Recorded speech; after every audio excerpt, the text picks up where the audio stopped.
പഠിച്ചൂനെ ഇന്റെ ആട് പള്ളി പെട്ടിക്കാക്കാണ് വേഗം പോയോക്കട്ടെ. പത്തിരി ചുട്ട് വിളമ്പി വിളിച്ചൊരു മുത്തോളി പാത്തുമ്മ. ആ നന്നായിട്ടുണ്ടല്ലോ, അത് കൂട്ടാ മതിയായിരുന്നു. പത്തിരി ചുട്ട് വിളമ്പി വിളിച്ചൊരു മുത്തോളി പാത്തുമ്മ. ആ എല്ലാരും ഉണ്ടല്ലോ അതിശയിക്കാനെ. അല്ല ഇന്റെ ആടിന് കഞ്ഞിവെള്ളം കൊടുത്തിരുന്നോ? ഓളൊരു കഞ്ഞെള്ളം. അന്റെ ആടേ ഇവിടെയുള്ള പുസ്തകവും കടലാസും സകലമാന ചണ്ടിപ്പണ്ടാരങ്ങളും തിന്നു തീർത്തു. ഇനിയിപ്പൊ കഞ്ഞിവെള്ളം ഇല്ലാനിട്ടാ പെരയിലൊരു 100 കൂട്ട പണിയുണ്ട്.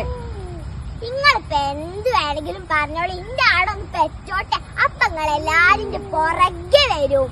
അന്റെ ആട് പെറുമ്പള് ഈ സുബൈദാനെ മറക്കല്ലേ പാത്തുമ്മ. സുബൈദാക്ക് ഇച്ചിരി പാല് തരണേ. തരും തരും, നല്ല അടി വെച്ചരും. ഇന്റെ ആടിന് കുറ്റം പറഞ്ഞതും പോരാ, അപ്പൊ നിങ്ങക്ക് പാല് വേണം.